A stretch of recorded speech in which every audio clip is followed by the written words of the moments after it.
यादव हैं तो ही दूध बेच सकते हैं, न कि ठाकुर, न कि बनिया। अगर आप बनिया हैं तो किराना की दुकान चला सकते हैं, न कि छतरी, न कि हरजन। अगर आप हलवाई हैं तब भी मिठाई का दुकान खोल सकते हैं, न कि कुम्हार, न कि वैश्य। अगर आप नाऊ हैं तब भी बाल काट सकते हैं, न कि जायसवाल, न कि तेली।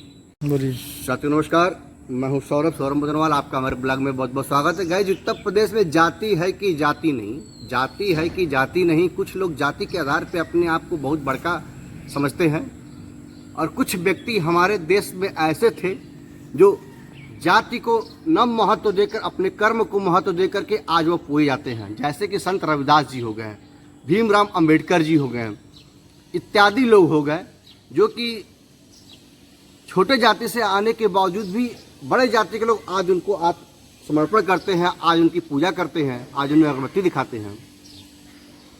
कुछ हमारे यूपी में ऐसे पड़े हुए हैं कि जो अगर ब्राह्मण समाज के लोग हैं तो यादव समाज कैसे वहाँ पे कथा बाँट सकता है। उन्हें इतनी नागवार लगी। इटावा की घटना है गाइस, शनिवार की घटना है, 21 तारीख यानी 21 जून 2025 घटना है। अगर आप यादव समाज के व्यक्ति हैं तो आप ब्राह्मण समाज में जा करके कोई भी कथा वाचन आप नहीं कर सकते, वहाँ पे पूजा पाठ आप नहीं कर सकते। इटावा जो है कि माननीय पूर्व राष्ट्रीय अध्यक्ष यानी अखिलेश यादव जी का गढ़ माना जाता है। वहाँ पे यादव की संख्या गाइस ज़्यादा पाई जाती है। हुआ यूँ, शनिवार को यानी कि 21 जून 2025 के दिन दो यादव लोग, एक आते हैं शास्त्री संत राम यादव और मुकुट मणि यादव, कथा वाचते हैं लोग। वहाँ पे पूजा पाठ होता है। सुबह की कथा जो है संपन्न होती है।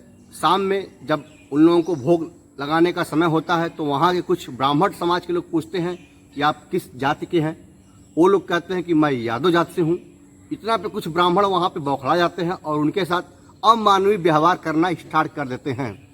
और कहते क्या हैं, आप यादव हो करके यहाँ पे 103 कुल परिवार ब्राह्मण का है, आप कैसे इस बस्ती में आकर के आप पूजा पाठ कर रहे हैं, ये अधिकार आपको किसने दिया। गाइस, मामला जो है कि अभी यहाँ तक रुकी नहीं है, अभी मामला जो अभी आगे जाती है। जिस महिला, ब्राह्मण महिला ने संकल्प लिया था, जिसके घर पूजा था, जिसको इन दो लोगों ने, संत राम यादव और मुकुट मणि यादव ने संकल्प दिलवाई थी, उस महिला के मूत्र से इन लोगों के ऊपर छिड़काव किया गया कि आप जो है कि शुद्ध हो गए, अब आप जा सकते हैं, आप किसी ब्राह्मण बस्ती में कथा कहने योग्य कथा आप नहीं कर सकते हैं, बस आप शुद्ध हो गए हैं।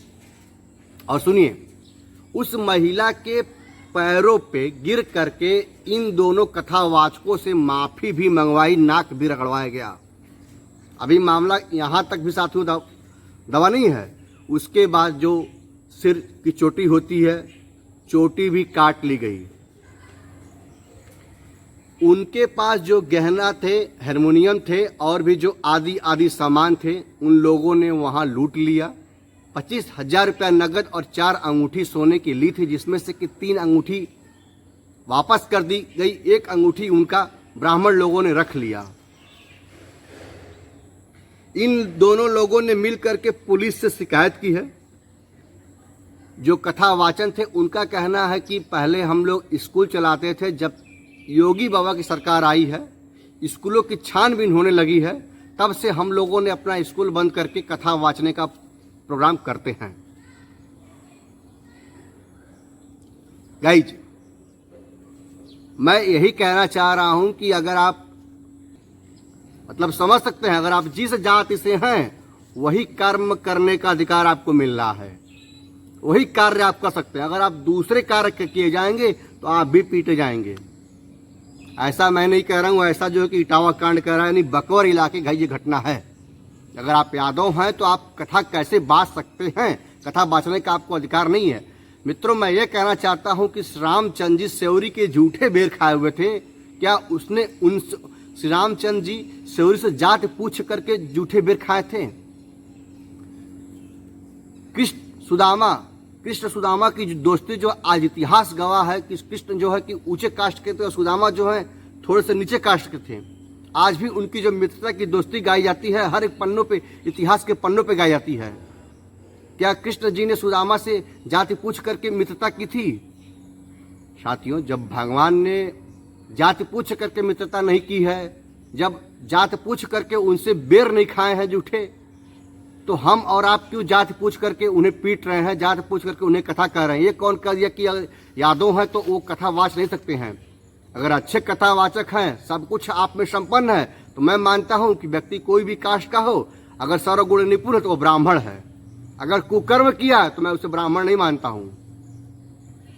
अगर आपके अंदर कथा बाचने का गुण है, आपके अंदर दोहा चौपाई पूजा पाठ करने का सारी चीजें भगवान आपको दी हैं, तो साक्षात मैं आपको प्रणाम करता हूं। ब्राह्मण ना होते हुए भी, अगर एक ब्राह्मण होते हुए भी आप मांस मदिरा का सेवन कर रहे हैं और अमर्यादित भाषाओं का प्रयोग कर रहे हैं, आचरण पे आपका कंट्रोल ही नहीं है, आपका स्वभाव जो है उस तरीके से है जिस तरीके से आपके ऊपर शोभा नहीं देता, तो मैं आपको प्रणाम नहीं करूंगा। मित्रों, हमारा उत्तर प्रदेश जो है सिर्फ जाति पे बटा हुआ है, न कि विकास पे बटा हुआ है। अब यादव समाज के लोग जा करके इटावा में धरना प्रदर्शन कर रहे हैं कि एक यादव दो यादव कैसे मिलकर ब्राह्मण लोगों ने पीटा है। वहीं अखिलेश यादव गढ़, अब देखना कि अखिलेश यादव जी क्या क्या मुद्दा यहाँ पे उठाते हैं। अब ब्राह्मण समाज के लोग भी जाकर के वहाँ पे अपना बयान देंगे। उनका बयान है कि यहाँ पर जब उनसे आधार कार्ड मांगा गया, जो कथा बाच रहे थे, तो वो कहे कि हमारा आधार कार्ड मेरे घर पे है, आप हमारे बच्चे का नंबर लीजिए, आप अपने व्हाट्सएप पे मंगवा लीजिए। उन लोगों ने कहा कि नहीं आप मंगवाइए। तो ब्राह्मण समाज का आरोप है कि नहीं आप पंडित नहीं है, आप यादव हैं। तो उन्होंने कहा कि भाई मैं यादव तो हूँ, मैं तो कह रहा हूँ कि मैं यादव ही हूँ, मैं कहाँ कह रहा हूँ कि पंडित हूँ।